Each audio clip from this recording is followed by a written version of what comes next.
We're live from New Delhi. You're watching DD India Live, India's voice to the world. I'm Abhishek Mahajan. Coming up in the next 30 minutes.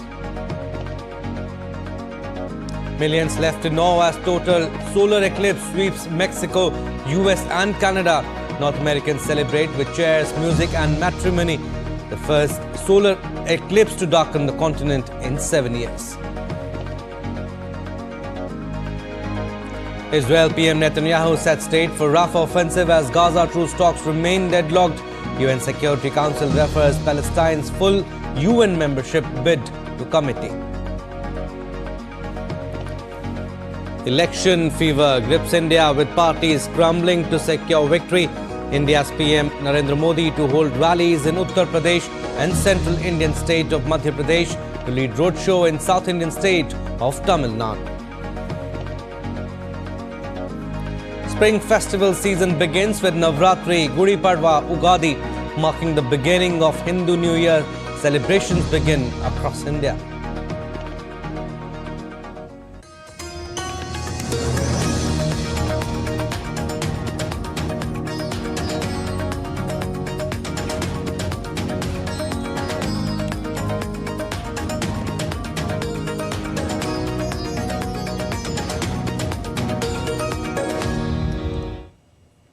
News in detail now. Total solar eclipse swept across North America. Millions were left speechless and mesmerized by the breathtaking celestial experience. The moon's shadow plunged the Pacific coast of Mexico into total darkness at 18 GMT and swept across the United States at supersonic speed before it returns to the ocean over Canada's Atlantic coast just under an hour and a half after landfall.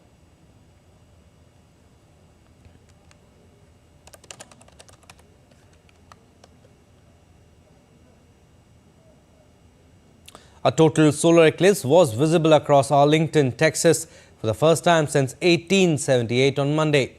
The total solar eclipse, where the moon completely obscures the view of the sun, lasted for more than 3 minutes. Hundreds of people gazed up at the sky.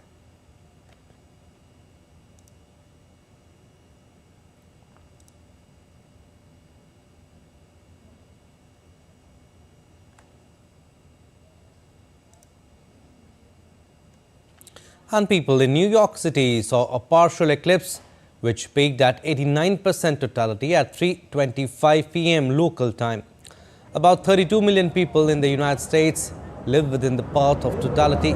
People were in awe as they watched the eclipse in New York City's Times Square.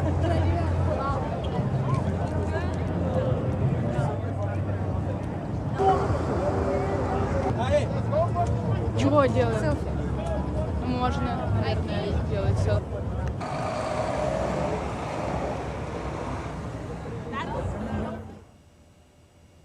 And sky watchers flocked to Niagara Falls to witness first total solar eclipse to darken the continent in 7 years.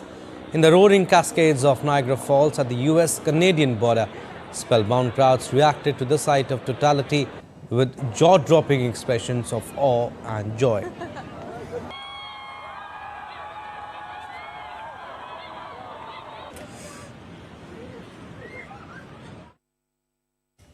With all eyes on the sky, passengers aboard a Delta Airlines plane had a once-in-a-lifetime viewing party unlike any other riding the solar eclipse's path of totality on Monday. Taking off from Austin, Texas, the flight hovered 30,000 feet above ground, carrying a sold-out cabin filled with excited eclipse enthusiasts before landing in Detroit, Michigan.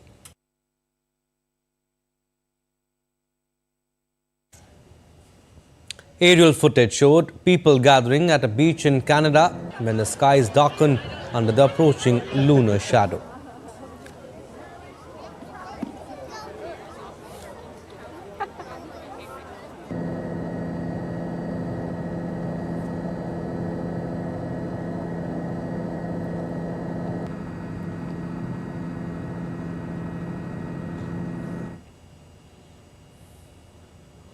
Moving on to our next story now. Israel has set a date for its forces to enter Rafah in southern Gaza. Israeli Prime Minister Benjamin Netanyahu on Monday said he had received a detailed report on the talks in Cairo.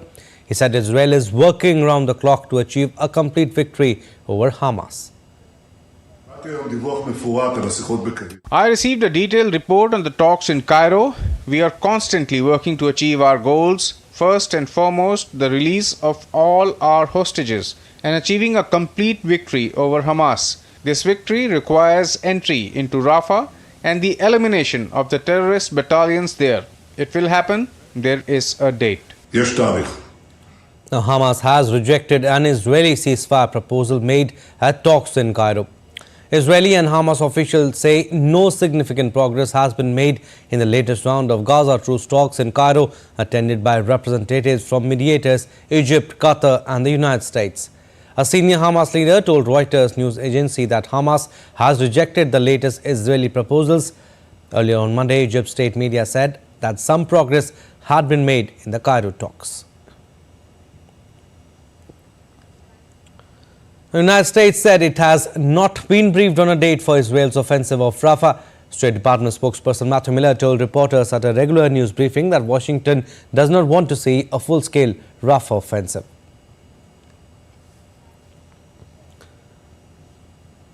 Now, the United Nations Security Council on Monday referred the Palestinian Authority's application to become a full member of the world body to the Committee on the Admission of New Members. The proposal for the referral made by Ambassador Vanessa Frazier of Malta Security Council President for April received no objections from the body's 15 members. Palestine is a non-member observer state of the United Nations. So we'll now begin its consideration of item 2 on the agenda. In a letter dated 2nd April 2024 addressed to the Secretary General, the permanent observer of the Observer State of Palestine referred to the application of the State of Palestine for membership in the United Nations contained in document S/2011/592, dated 23rd September 2011, and requested that renewed consideration be given to that application by the Security Council during the month of April 2024. That letter has been circulated in document S/2024/286. Japanese Prime Minister PM Kishida arrived in Washington on Monday, becoming the first Japanese leader to make a state visit to the United States in 9 years. During his visit, Kishida will hold a bilateral summit with U.S. President Joe Biden. He will also address a joint meeting of Congress on Thursday. Kishida will be the second Japanese leader to address the joint meeting of Congress after his predecessor Shinzo Abe gave a speech in 2015. Kishida will also join a first ever summit of the US, Japanese and Philippine leaders in Washington. And in a big shock to the United States, former President Donald Trump, a New York judge has denied his bid to delay his April 15 criminal trial. The former US president is contending with allegations that he paid hush money to an adult film star while attempting to have the case transferred from Manhattan. Associate Justice Lisbeth Gonzalez issued her decision shortly after a half-hour hearing at the Appellate Division in Manhattan, a mid-level state appeals court. Trump, the Republican candidate challenging Democratic President Joe Biden in November 5 U.S. election, has pleaded not guilty to 34 counts of falsifying business records.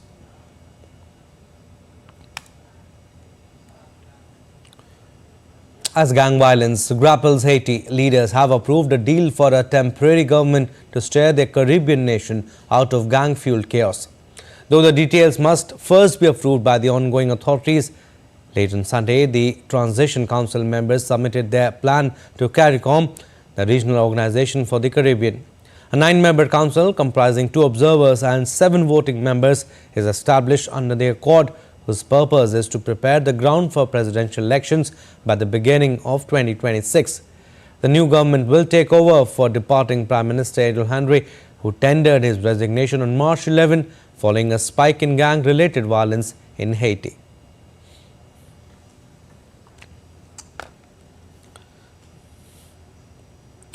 And amid ongoing conflict, Russia and Ukraine intensified drone and missile strikes, primarily targeting energy facilities. Russia alleges a Ukrainian strike on Zaporizhzhia nuclear power station deemed a dangerous provocation, while the IAEA expresses concerns over potential reactor integrity risks. As tensions between Russia and Ukraine persist, the conflict has extended beyond conventional warfare to encompass an ongoing energy battle. Both Russia and Ukraine have intensified their drone and missile strikes against each other, mostly on energy facilities, in the recent weeks. On Monday, Russia said Ukraine struck its Zaporizhzhia nuclear power station and termed it a dangerous provocation. This is very dangerous provocation.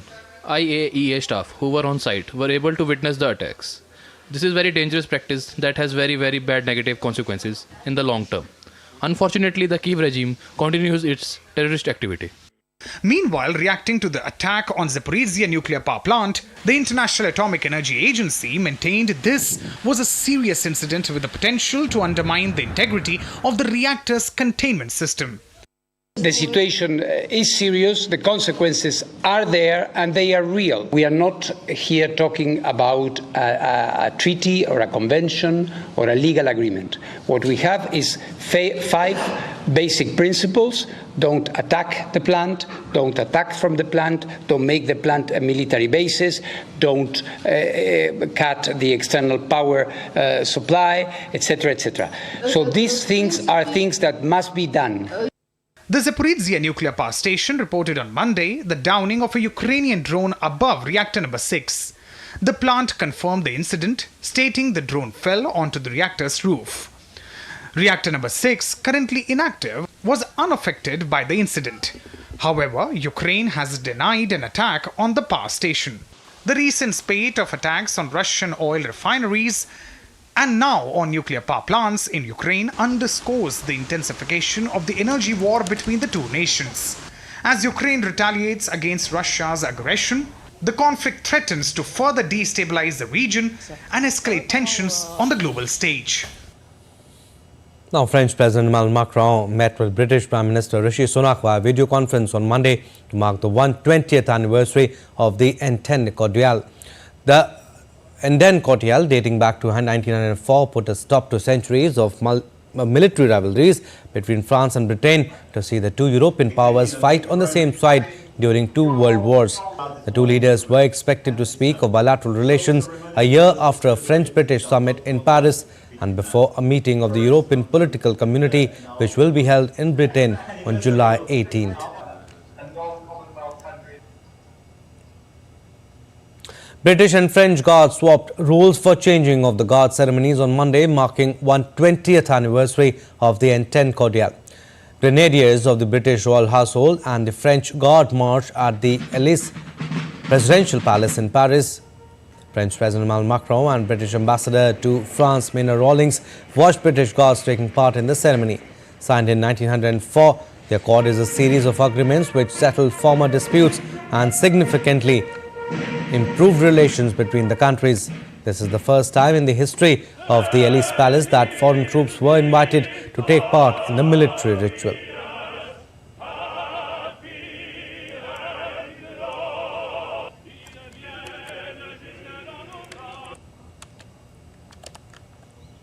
French President Emmanuel Macron met Serbian President Alexander Vučić in Paris on Monday to hold talks about European defense and security. The leaders were set to discuss Serbian membership to the European Union and France's support to Serbia in the face of its ongoing conflicts with Kosovo. Macron said Serbia has an important role to play in strengthening the strategic autonomy of the European Union. Speaking in joint statements alongside Macron, Vučić said new elections must be held in the 4 Serb-majority municipalities in northern Kosovo.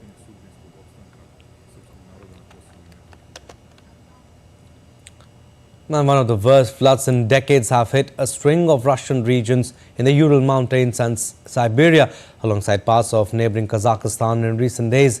Floodwaters triggered by melting snow have affected at least 10,000 homes and forcing thousands of people to flee. Over 15 schools had been flooded.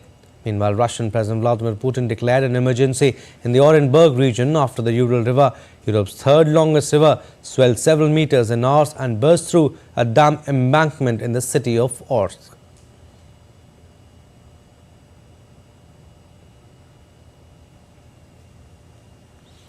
Now let's get you the latest on what's happening around the world. Germany on Monday sent off the first 20 soldiers on a permanent deployment to Lithuania.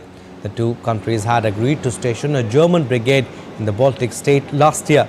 Germany aims to station 4,800 troops and around 200 civilians permanently in coordination with NATO following Russia's invasion of Ukraine.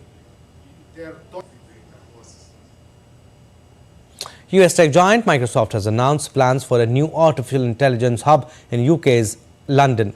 This project will focus on product development and research. The unit will be led by London-born co-founder of Google DeepMind, Mustafa Suleyman, who was hired by Microsoft last month.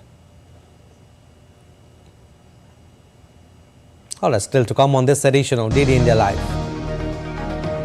Tamil Nadu seems poised for a three-cornered contest. Details after the break. As Hindus across India welcome the new year, renowned sand artist Doordarshan Patnaik marks these celebrations in a unique way.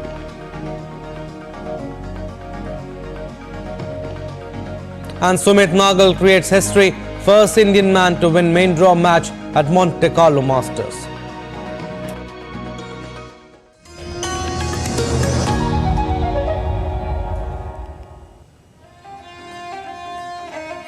Always welcoming. The vibe of Punjab is larger than life.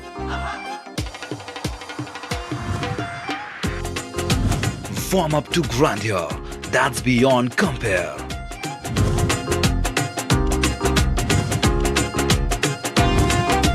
And history that's dotted with tales of bravery. Smiling soul of India, where music, art, cuisine and culture comes together to create an unforgettable impression. Punjab is all set to win your hearts with its unique and colorful extravaganza.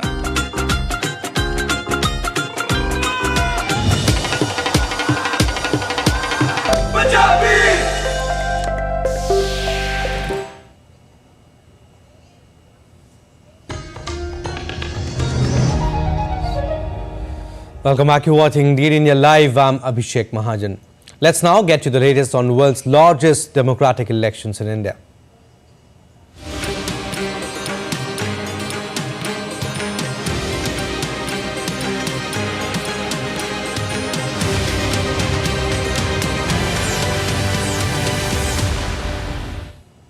And with just polling over just 10 days away for Lok Sabha polls, 2024 parties are in full campaign mode and intensifying their efforts to secure victory in the general elections. India's Prime Minister Narendra Modi will visit 3 Indian states to hold public rallies on Tuesday. The Prime Minister will hold public rallies in Uttar Pradesh, Pilibhit, Madhya Pradesh, Balaghat today. PM Modi will also conduct a roadshow in Tamil Nadu's Chennai and address a public meeting in Vellore Lok Sabha constituency. Earlier, the Prime Minister attended public meetings in Chhattisgarh's Bastar and Maharashtra's Chandrapur district. Meanwhile, India's Home Minister Amit Shah will hold a public rally in Assam on Tuesday. India's Defence Minister Rajnath Singh will visit Arunachal Pradesh Namsai district to campaign for Bharatiya Janata Party on Tuesday. And campaigning has peaked ahead of the first phase of Lok Sabha polls slated for 19th of this month. India's PM Narendra Modi launched the BJP's campaign in Maharashtra, saying this election is choice between stability and instability. While opposition Congress leader Rahul Gandhi hit campaign trail in Madhya Pradesh addressing poll rallies there, the Congress and National Conference have come together in J&K, leaving out the PDP. The next report tells you what all happened on Monday as far as poll campaigning is concerned. As polling for the first phase of Lok Sabha elections is just days away, political parties are leaving no stone unturned to woo the voters. India's Prime Minister Narendra Modi held a public rally in Chhattisgarh's Bastar district. PM Modi also kicked off BJP's election campaign in the western state of Maharashtra with a public meeting in Chandrapur district. PM termed 2024 Lok Sabha polls as an election between stability and instability. एक और Bhajpa NDA है जिसका ध्येय है देश के लिए कड़े फैसले लो, बड़े फैसले लो। दूसरी ओर कांग्रेस और इंडी गठबंधन है, जिसका मंत्र है जहां भी सत्ता पाओ खूब मलाई खाओ। BJP President JP Nadda hit the campaign trail in Uttar Pradesh and Rajasthan. Modi ji ने राजनीति का परिभाषा बदल दी, राजनीति की संस्कृति बदल दी। अब कोई अगड़ा पिछड़ा नहीं है, अब अगर है तो विकासवाद की राजनीति है। India's Defence Minister Rajnath Singh attended a roadshow in Namakkal in Tamil Nadu, supporting BJP candidate KP Ramalingam. Union Minister Anurag Singh Thakur, while slamming the DMK, has raised concerns about their silence regarding the Kachativu Island issue. Why DMK is silent on the issue of Kachativu Island given by the Congress party? Why is he silent? Congress and National Conference have decided to fight the ensuing Lok Sabha polls together for the 6 seats in Jammu and Kashmir and Ladakh. Udhampur की seat, Jammu की seat और लद्दाख की seat पे कांग्रेस के उम्मीदवार होंगे और अनंतनाग, बारामूला और श्रीनगर की सीट पे नेशनल कॉन्फ्रेंस के उम्मीदवार होंगे। Former Congress President Rahul Gandhi hit the campaign trail in Madhya Pradesh and addressed poll rallies in Shahdol and Mandla districts. वनवासी शब्द के पीछे एक विचारधारा है। सबसे पहले जो आपका इतिहास है, आपकी हिस्ट्री है, आपकी भाषाएं हैं, आपके जीने का तरीका है, उसको ये शब्द मिटाने की कोशिश करता है। RJD leader Tejasvi Yadav hit the campaign trail at many places in Bihar. West Bengal Chief Minister and TMC Chief Mamata Banerjee has intensified her party's campaign. Aam Aadmi Party's national leader Atishi Marlena hit the campaign trail in the northeast Indian state of Assam.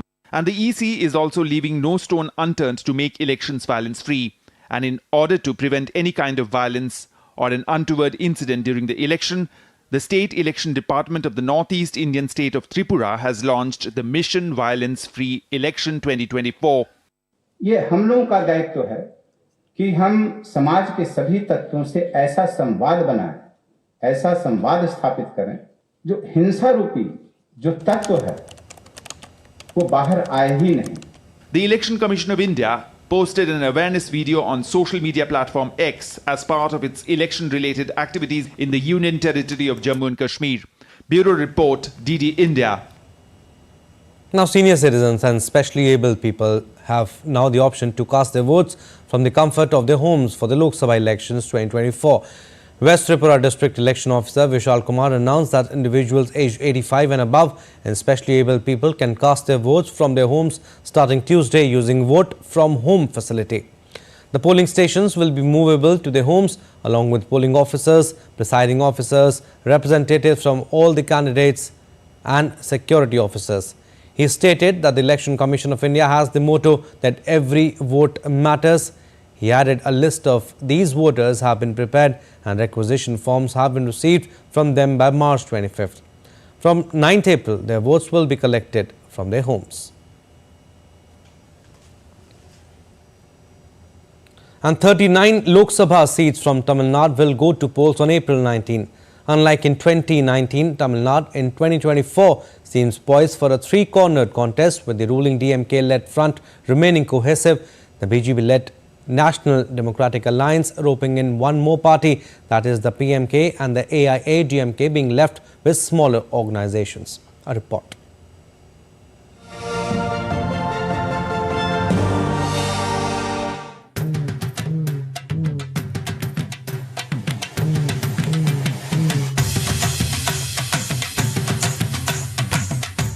Located in the extreme southern part of India, the peninsular state of Tamil Nadu is home to Kanyakumari or Cape Comorin, its southernmost tip, which is the location of the intersection of the Arabian Sea, Bay of Bengal and the Indian Ocean. The state, with a rich Dravidian history, also shares its borders with three South Indian states, Kerala, Karnataka and Andhra Pradesh. Spread in an area of over 130,000 square kilometers, Tamil Nadu is a bouquet of ancient Indian culture and UNESCO World Heritage Sites. From Mamallapuram's Shore Temple to Thanjavu's Airavateshwara Temple to the Nilgiri Mountain Railway, the state has a wide variety to offer. The state is also well known for its vibrant and emphatic political colors, which are becoming evident on the state's political canvas. Tamil Nadu has 39 Lok Sabha or lower house seats in the Indian Parliament, all of which are scheduled for a single-phase election on April 19th. The state has a total voter population of 61.8 million, comprising 31.4 million women and over 30.3 million men. Over 8,200 voters in the state are from the third gender community. The state is currently governed by the Dravida Munnetra Kadagam or DMK, which bagged maximum seats in the 2021 assembly elections. Other political parties in the state are All India Anna Dravida Munnetra Kadagam or AIA DMK, Indian National Congress and several other parties like Patali Makkal Kachi or PMK, the Bharatiya Janata Party, Vidyuthalai Chiruthaigal Kachi or VCK, Communist Party of India and Communist Party of India Marxist. In the 2019 general elections in Tamil Nadu, DMK Congress Alliance garnered majority of the seats, winning 38 of the total 39 seats. The state has a history of politics being swayed by cult figures and well-known actors like Rajnikant, the legendary M.G. Ramachandran and J. Jayalalitha. Onlookers are now keenly watching how the national issues will play out in the minds of the Tamil Nadu voters this election season. Antra Sinha for DD India. Now let's take a look at other stories making news. As Hindus across India welcome the new year, renowned sand artist Doordarshan Patnaik marked celebrations in a unique way. Patnaik created a 5 feet high sand art of Lord Ram with the installation of flowers at Puri beach in state of Odisha.